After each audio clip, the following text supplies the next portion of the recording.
میرے نبی نے سلام پھیرا اور فرمایا کیا ہوا لوگوں کو، مجھ سے پہلے رکوع میں چلے جاتے ہیں، مجھ سے پہلے سجدے میں چلے جاتے ہیں، میں جیسے آگے دیکھتا ہوں ایسے پیچھے بھی دیکھتا ہوں، اور یہ دیکھنا تو بہت چھوٹا سا ہے۔ میرے نبی نماز میں مصلی پر کھڑے، نماز میں چلنا شروع کر دیا، نماز میں چل رہے، آگے آگے آگے وہ تارا میں نہ پلے تو آپ دیوار کے ساتھ کھڑے ہو گئے اور تلاوت چل رہی، نماز ہو رہی۔ تھوڑی دیر کے بعد آپ نے یوں ہٹنا شروع کیا، ہٹتے ہٹتے ہٹتے ہٹتے ہٹتے ہٹتے آ کر مصلی کے کنارے پر کھڑے ہو گئے۔ اب پہلی دوسری صف والوں کو تو پتہ چل گیا کہ اللہ کے نبی چلے ہیں، پچھلوں کو نہیں پتہ چلا۔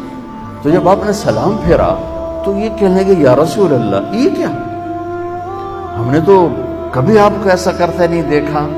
تو آپ نے فرمایا میں نماز پڑھ رہا تھا تو مجھے جنت نظر آئی۔ اللہ، اور جنت کہاں ہے، کہاں بیس کرتی ہے؟ ساتویں آسمان پر بیس کرتی ہے، اور اس کی جا کے پھر چھت لگ جاتی ہے اللہ کے عرش کے ساتھ۔ جو جنت الفردوس ہے وہ عرش کے ساتھ ہے۔ اور میرے نبی فرما رہے ہیں مجھے جنت نظر آئی اور اس کے انگوروں کے گچھے اس کی دیواروں سے باہر لٹکے ہوئے نظر آئے، تو میں آگے ان کو دیکھتے دیکھتے دیکھتے آگے بڑھ گیا۔